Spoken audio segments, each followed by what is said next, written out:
YouTube. My name is Elizabeth and I read books and books. In today's video, I want to share a few thoughts about the Iliad that I am reading for the very first time this month. I'm reading this with the Eclectic Book Club hosted by Shelly, Swearingen and David Wiley. I will leave links to their channels in the description box below, of course. And the reason I want to talk about it is that it is such a good book. I was not expecting it at all.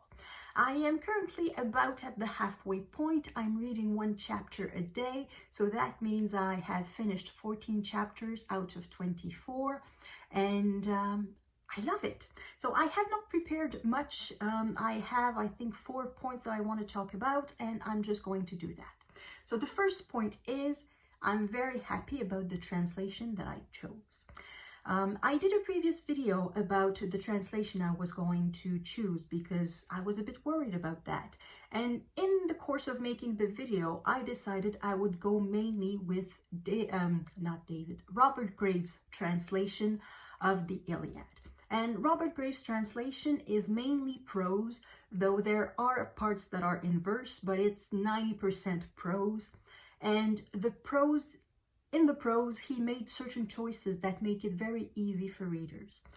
For example, he never talks about the Achaeans, he talks about the Greeks. That makes things a bit simpler. He doesn't talk about the son of Peleus or the son of Atreus. It's Achilles and Agamemnon. He goes straight for the name of the characters and not their entire family tree. So that makes already the translation very accessible. And I cannot really discuss every translation choice Robert Graves makes, but I think he makes great choices to make the book very alive. There is a swashbuckling aspect to the translation. It reads like an action novel, which in fact it is. The Iliad is really an action poem. I said I was currently on page 14. There's a battle that's been raging on, a single-day battle. It started in chapter 11. It's still ongoing in chapter 14. And by what I have seen from the titles of the chapters, I think it will still be going on in chapter 16. So it's a single day of battle that's going on for 5 chapters. And there are scenes that are quite explicit. They are spears piercing bodies at various places, just above the groin and the stomach and the neck. There are intestines spilling and there's blood gushing out of wounds. There are heads rolling. It's quite gory. I did not expect that. It's really action-packed. It doesn't stop, and it's very good. The one thing that I have a bit prepared is that I am reading mainly the translation of Graves, but I am also consulting my paper version of the Iliad, that is the translation by Fitzgerald. So this is not my main text. I use an electronic version of Graves' translation, and I thought I would compare just a very, very short passage to show you the difference between a verse translation that perhaps sticks closer to the original compared with the Graves translation. So we are in book 1, chapter 1, just after there's been a hard words exchanged between Achilles and Agamemnon. Agamemnon took a slave from Achilles because he himself had lost a prize. Achilles is insulted. So that is where we are. So for the Fitzgerald translation, it is line 220 of the first book. So the Fitzgerald translation first. A pain-like grief weighed on the son of Peleus, and in his shaggy chest this way and that the passion of his heart ran. Should he draw long sword from hip, stand off the rest, and kill in single combat the great son of Atreus, or hold his rage in check and give it time? The same passage in Robert Graves becomes, these words struck Achilles to the heart, but he could not decide whether he should snatch the sharp sword from his thigh, burst through the ranks, and kill Agamemnon, or whether it would be wiser to repress his anger. So the message, the content is exactly the same, but the choice of word is different. In Robert Graves' translation, the word struck Achilles straight to the heart.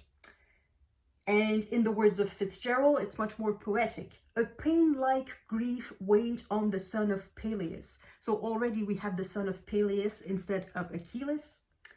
And in Fitzgerald, we have a shaggy chest that is not present at all in the Robert Graves translation. It's just omitted. So in the Fitzgerald translation, the hesitation is expressed in his shaggy chest this way and that the passion of his heart ran. And in the Graves translation, it's simply he could not decide. And so should he draw long sword from hip? He could not decide whether he should snatch the sharp sword from his thigh, quite close, stand off the rest in Fitzgerald, burst through the ranks in Graves, and kill in single combat the great son of Atreus, and kill Agamemnon. Yeah, I guess Robert Graves figured that if you go through the ranks, you are in single combat. So there's no need to repeat it, I suppose. And then in the Fitzgerald, or hold this rage in check and give it time. And in the Robert Graves, or whether it would be wiser to repress his anger. So both are saying exactly the same. It's recognizable line by line that they are saying the same thing. But I think for me, the Robert Graves translation in prose is more alive. It's it's a novel form. It's closer to the novel than to the poem. And given that I'm not that used to reading in poetry, I think the novel, the prose form, works much better for me. So that's one thing. The other thing is, what was the second thing? I wrote it on a piece of paper, but I forgot the piece of paper in the other room. Yay. I think the second thing that struck me when I read this is the difference of values between ancient Greece and today. Not so much social values, because we are in the middle of a war in the Iliad, so it's hard to tell what are the private or social values. But the value of what makes a hero in ancient Greece. In ancient Greece, a hero had no humility. A hero tried to be at the forefront. A hero wanted to be right. A hero expected to be respected. A hero put a lot of importance to his honor. That was the most honorable, the most important thing was to be honorable.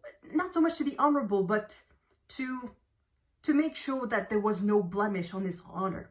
So when at the beginning of the book, Agamemnon takes a prize from Achilles, he's wounded in his pride and he goes skulking in his corner. So it struck me that today these values are a lot less important. And nowadays, modern heroes are expected to be humble. They're expected to show compassion. Oh yes, that was another scene. There was a scene a bit later when there was a single combat between Menelaus, who is actually the person whose wife Paris stole. So he was the true husband of Helen, who was abducted by the son of Priam by Paris. So Menelaus is trying to get back his wife. That's the reason for the Trojan Wars. So Menelaus was fighting one-on-one against another soldier, and the other soldier said, "My father's very rich, please save my life. You're going to get a lot of money, a big reward, and things like that." And Menelaus was about to let him live when his brother Agamemnon arrived and scolded him for being weak, reminding him that his duty was to kill every Trojan. And Menelaus was very grateful to his brother. "You're right, I should kill him." And he does. So the notion of compassion, a hero with compassion, did not exist. And that is something very modern. If we compare it to, I don't know, Superman or Spider-Man or any superhero we have today, or Harry Potter or anything, it's really a hero who tries to blend in, who tries not to show off too much, who tries to downplay his qualities and things like that. That is what we admire today. That is what we expect today of people who are, even of celebrities when you think of it. If you think of sports celebrities, we don't like it when they brag too much. We don't like it when they are loud mouths and expect to be treated in a particular way. We want ordinary people to be the heroes. We don't want heroes to be heroes. So that's another thing that struck me very much, was the difference between what we expect of heroes. What was the other thing? There were 4 things. Oh yes, third thing. I am perfectly aware that a lot of information goes way above my head. I am aware that this is a first read, and I have almost no knowledge of ancient Greek culture, of whether it's the history of the time or the literary or artistic history. I know almost nothing of that. I don't know much about mythology. I don't know much about, I don't know anything. So basically, I'm reading this in isolation. There's no context in my head in which this comes. The only context is modern context. I don't have any ancient Greek reference to that. And I think it makes a difference because the Robert Graves translation, the title is not the Iliad. The title is the Anger of Achilles. So it means that Achilles is the main character. However, I've read so far 14 chapters. He was present in 3 chapters, and in one of them, barely. It's a cameo. So really, he plays a role in 2 chapters only. In chapter 1 and in chapter 11, no, or chapter 9, in chapter 9. So that is it. So far, he's not there. But I think that if I knew more about Achilles, I would feel his absence much more. I would feel that his anger is there. I would feel that his absence is really hampering the Greeks much more than I think, because I don't know all the legends surrounding Achilles. I don't know his extraordinary qualities as a fighter. I can guess at them, but I don't really know them. So I think that is something I will need to explore. And that is the 4th thing. It's sort of linked to the first, but to the third. But the 4th thing is that I know that I will read a lot more about the Iliad. I know that this is just a first step. I'm reading the Robert Graves translation with a few references to the Fitzgerald translation. But I know I will reread that book again. I know it's just such an experience reading this that I know I will come back to it. And I will also want to read more about the context. I will want to read some nonfiction about it. What really happened in Troy? What was the true history of the Trojan Wars beyond the legends? What do we know about the mythology? What do we know about how people lived at the time? So I will want to explore that. And I will probably also want to explore retellings. One that I'm thinking that I have in mind is Madeline Miller's The Song of Achilles. I will want to read that book after reading the Iliad, I'm sure. So all of this to say that I am convinced that my reading of the Iliad is a first step into a wonderful journey related to the Iliad and ancient Greece, and I don't know what exactly, but I am feeling it that it's just a first step, and I am enjoying it immensely.